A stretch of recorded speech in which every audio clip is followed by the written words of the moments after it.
नमस्ते दोस्तों, स्वागत है आप सबका हमारे चैनल गपशप में। कहानी सुनो मुहावरा बूझो की श्रृंखला में पेश है आज की कहानी मुखौटा। सुबह सुबह आंख खुलते ही सुलेखा ने घड़ी की तरफ देखा। अभी 6:30 ही बजे थे। वह झट से उठ गई। 8 बजे उसकी बेटी तानिया की स्कूल बस आ जाती थी। तानिया दूसरी कक्षा में पढ़ती थी। इसके बाद उसके पति भी 9:30 बजे तक ऑफिस के लिए निकल जाते थे। आज सुलेखा काफी उत्फुल्ल मन से रसोई में काम निपटा रही थी। कारण ये था कि आज दोनों को भेजने के बाद उसे भी किटी पार्टी के लिए होटल जाना था। सुलेखा को काफी शौक था किटी पार्टी में जाने का। रोज की व्यस्त दिनचर्या में महीने में एक दिन होने वाली किटी पार्टी उसे काफी उत्साहित करती थी। इसी बहाने अपनी हम उम्र सखियों से उसका मिलना हो जाता था और फिर उसे रजनी से भी तो मिलना है। रजनी की लड़की रूही भी तानिया के साथ ही पढ़ती है। सुलेखा को रजनी के साथ तानिया और रूही के असाइनमेंट्स भी तो डिस्कस करने हैं। सुलेखा बहुत ही उत्साह के साथ तैयार होकर होटल पहुंच गई। वहां उसका 15 लेडीज का पूरा किट्टी ग्रुप मौजूद था।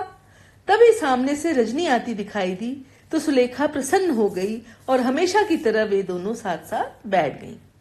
रजनी ने बहुत ही सुंदर चिकनकारी का डिजाइनर कोट सेट पहन रखा था।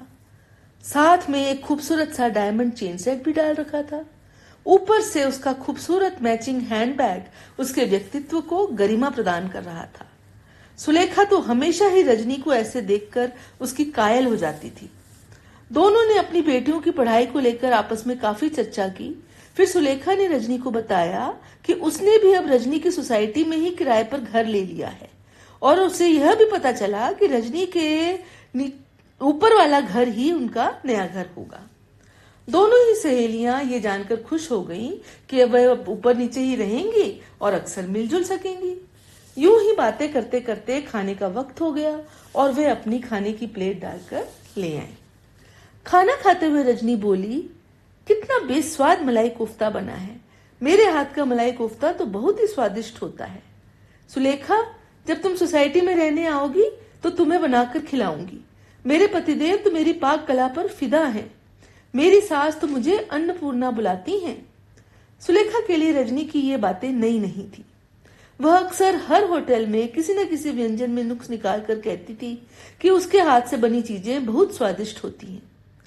रजनी, मैं भी तुमसे अब बहुत कुछ बनाना सीखूंगी, सुलेखा ने कहा। अगले हफ्ते ही सुलेखा नए घर में शिफ्ट हो गई। उसे लगा था कि रजनी कम से कम एक बार तो उसे चाय पर जरूर बुलाएगी, परंतु ऐसा कुछ भी नहीं हुआ। अभी उसे सोसाइटी में आए 3-4 दिन ही बीते थे कि एक दिन तानिया बोली, मम्मी, मुझे पनीर की सब्जी के साथ 1 एक्स्ट्रा चपाती देना। वह क्यों? सुलेखा ने पूछा। क्योंकि रूही रोज मेरा टिफिन फिनिश कर देती है। हम दोनों हाफ चपाती खा पाते हैं।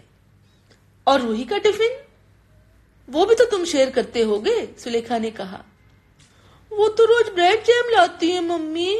मुझे वो मीठा मीठा बिल्कुल भी टेस्टी नहीं लगता। 2-3 दिन बाद तानिया ने फिर घर आने पर भूख लगी का शोर मचा दिया और जल्दी खाना दो कहकर मम्मी के पीछे बढ़ गई। अरे इतनी जल्दी किस बात की है? हाथ मुंह तो धो लो, सुलेखा ने घुड़कते हुए कहा। तुमने पुलाव फिनिश नहीं किया क्या? कहते हुए उसने टिफिन खोलकर देखा तो टिफिन तो खाली था। अरे मम्मी, पुलाव तो सारा रूही ने ही फिनिश कर दिया, तानिया बिसूरते हुए बोली। रूही टिफिन में क्या लाई थी? सुलेखा ने पूछा। अरे मम्मी, वो मैगी लाई थी विदाउट वेजिटेबल।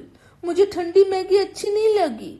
मैंने सिर्फ 2 स्पून पुलाव ही खाया था, तानिया 2 उंगलियां दिखाते हुए बोली। सुलेखा को तानिया पर बहुत तरस आया और वह फटाफट खाना गर्म करके उसे खिलाने लगी। इस घटना के 2-3 दिन बाद की बात है कि सुलेखा की मेहरी नहीं आई। संयोग से जो मेहरी सुलेखा ने लगाई थी वही रजनी के यहाँ भी काम करती थी।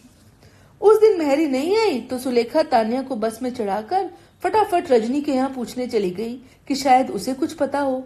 दरवाजा रजनी के पति ने खोला और उसका अभिवादन करके ड्राइंग रूम में बिठाकर चले गए। सुलेखा सोफे पर फैले हुए कपड़े आगे खिसकाकर सोफे के कोने में बैठ गई। जहां तक उसकी नजर पड़ी उसे सब कुछ अस्त व्यस्त नजर आया। रात के भोजन के जूठे बर्तन भी डाइनिंग टेबल पर ही पड़े थे। तभी हेलो कहती हुई रजनी ड्राइंग रूम में दाखिल हुई। सुलेखा ने रजनी से मेहरी के बारे में पूछा तो उसने कहा कि रात को ही मेहरी ने फोन पर बता दिया था कि वह आज नहीं आएगी। सुलेखा, तुम भी उसका नंबर ले लेना।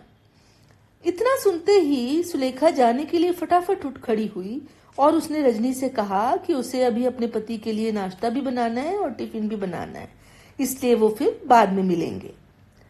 रजनी बोली, मेरे पति तो ऑफिस में ही कुछ ऑर्डर करके मंगा लेंगे, मैं भी ब्रेड लेकर सैंडविच ही खा लूंगी। सुलेखा फटाफट घर वापस लौट गई और जाकर रसोई के काम में जुट गई।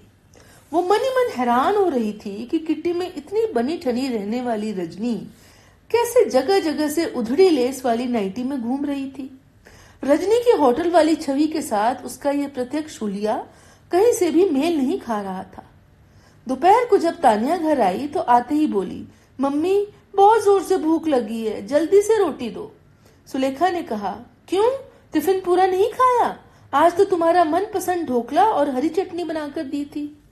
अरे मम्मी, मेरा टिफिन तो रोज ही रूही खा जाती है और आज तो उसने सारा ढोकला ही फिनिश कर दिया, क्योंकि वो तो आज टिफिन लाई ही नहीं थी। उसने अपना चिप्स का पैकेट ऑफर किया था पर मैंने ओनली 2 चिप्स ही खाए थे।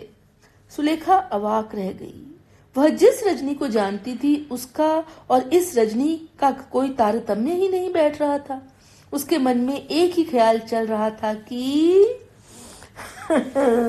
तो बूझिए आज के मुहावरे को और कमेंट करके हमें बताइए कि ये कहानी किस मुहावरे पर आधारित है।